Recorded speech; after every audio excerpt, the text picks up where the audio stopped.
shoot at the end of this, make sure we shoot some cover shots. Go ahead. Slate at the top. Let me make sure I got your name right. Carolyn Phelps. Carolyn, Carolyn, Phelps. Right. What's the hardest thing about finding a job today? Well, the hardest thing about finding a job is the qualifications. And if you don't have all the qualifications that the employer is looking for, you're out of luck. So there seems to be jobs around, but you've got to be Superwoman. More or less, you have to be a jack of all trades, basically. Because if you go in, as the interviewer said, if you go in looking for specific jobs, say for instance, I'm looking for assistant bookkeeper, although I know a bit of other, the other parts of bookkeeping, everything else to go along with it, like typing, etc. If I don't know that, then the employer would just tell me, well, I need somebody else with more experience that would be more diversified. What do you think? I suppose it's the employer's market. You can get away with it, so obviously, right? Yes, It's harder to find a job. Do you find it harder to find a job than like when you started in this business? Definitely, it's much harder. And you have, like I said, you have to have more qualifications and experience as well. If you don't have that, Well, how are you going to get those qualifications, experience, if the employer won't hire you and do some degree of training? Well, eventually someone will hire you. Yes, I really feel that if someone really wants to work, they can find a job. They really can. Can you? I think so. If I really put my heart and soul to it, I could. But at the moment, I've been collecting unemployment and coming here also, so that's why I'm not really putting my heart that much into it. As the unemployment insurance runs out, your interest in the job might increase. Oh, more or less so, definitely. Do you feel that what the story about is getting about, there's often a feeling there's just nothing out there. There really is, isn't there? Well, at first I thought that it was true that there wasn't any jobs around, but there are jobs around, but you just have to look for them, and you just have to be willing to take a big salary cut, and also, be willing to do more than just one or two jobs. You have to do more than one, that's all. Typing as well as bookkeeping. Typing, filing, answering phones, collection work, etc. All those things you must be able to do. Let's pick up where we left off in a way. Is it fair to say, in this time of research, there are jobs available, aren't there? Yes, there are. Tell me that. Now, is it fair to say that there are jobs? Well, tell me what it is. What is fair to say about placing something? We want more money. If they've been so versatile in their job as to take steno, type, and do bookkeeping, the other things that are coming up on the orders now, they don't want to make $150 a week. They want more, and they made more on their last job because they're really like an office manager. So these people don't want to go down to the salary levels that the employers are now paying. And the people we get that have one skill, say a posting clerk, just does posting. This employer cannot afford to hire because there is not enough posting to go the whole day. Well, they have to type during the other time. Oh, that's why or is it fair to say that you can place virtually anybody who comes in here who has sufficient qualifications in terms of typing and bookkeeping? Yes, but maybe not at the salary they would like, because in this economy you cannot get the salary that you have made before. A person has to be willing to accept the going wages. Is it fair to say, however, there are jobs available? There are jobs available, yes, but not of the same caliber 2-3 years ago, no. Many jobs available? A good number, but the person has to be willing to take a drastic salary cut and accept different job duties. Okay, Dick. Yeah, for me. Yeah, for me. Yeah, for me. Yeah, for me.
also waiting.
I was talking to some of the other interviewers while we were wandering around here, and the thing that seemed to come clear to them was that as the market is shrinking like this, that one of the problems in placing applicants was that the increasing qualifications being asked for. Is that the general? Do you find that true too?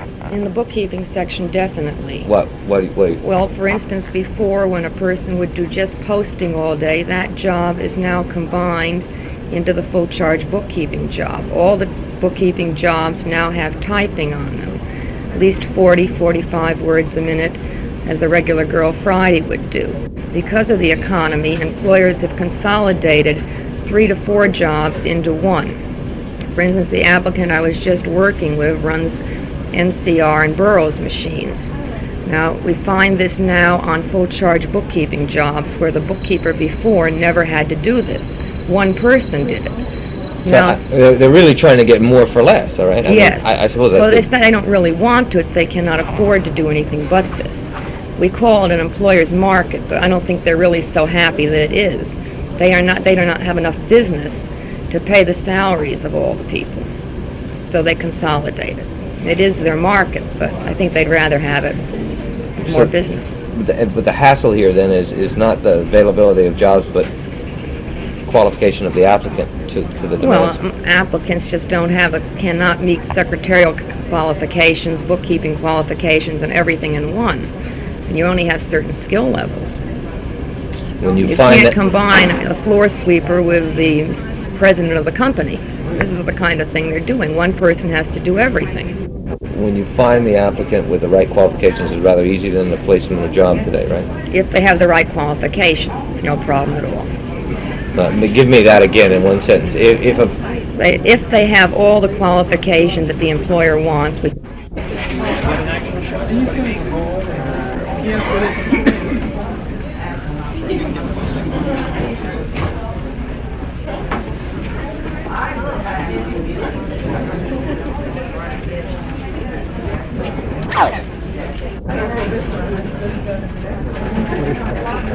Okay, have you done much homework? Yes, I ran the switchboard at the time. Great. During the summer. All right, you can take this to the keep on job for you for the job, okay? Just take it over there now and then come back to me with the printout. Yes. Okay? Continue talking. All right, now, how long have you been in New York City? Since last week. Do you plan to live here permanently? Yes, I do. I see. Okay, very good. And then if you want to take courses in the evening, you can do that if we get you a full-time job, right? I'd love to. Okay, very good. I'd like That'll to be get my fine. degree. You would. I appreciate that. All right. You get the printout at the terminal operators and come back to me with it.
impossible for you.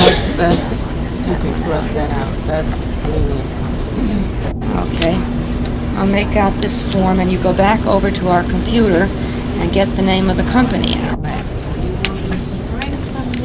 Hope I'm not in that shot, Richard. Only your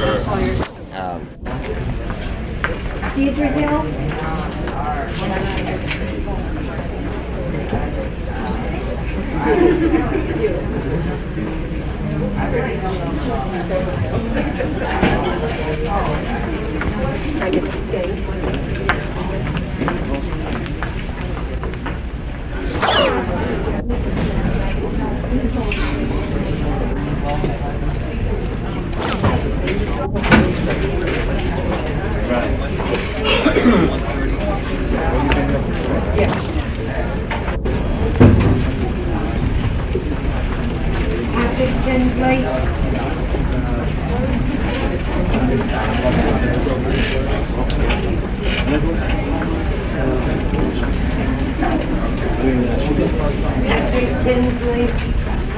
And you had good trade that branch of it? Supervisor. Yes. Assistant bookkeeping, really. Well, clerical. Mm-hmm. Auditing. Posting? Yes. Okay. All right. Can you work the adding machine and calculator? Yes, okay. And the calculator. Okay. All right. Now, what do you type? Excuse me. Mrs. Skank, good afternoon. I don't know. I'm interviewing right now. Okay. If I'm through, I'll meet you. If not, I won't. Okay, thank you.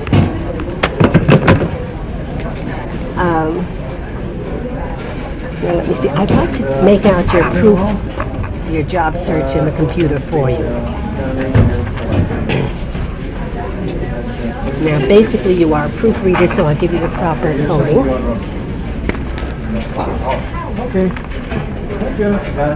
That's what you prefer, isn't it? Yes. Okay. It's 209 688. That's your preferred proofreading. Yes. Fine. All right, and your salary we will put for 150. How's that? Okay. And I put down the job variables. This means the figure work. You're good at figures. You can type somewhat. 40, 45 was that?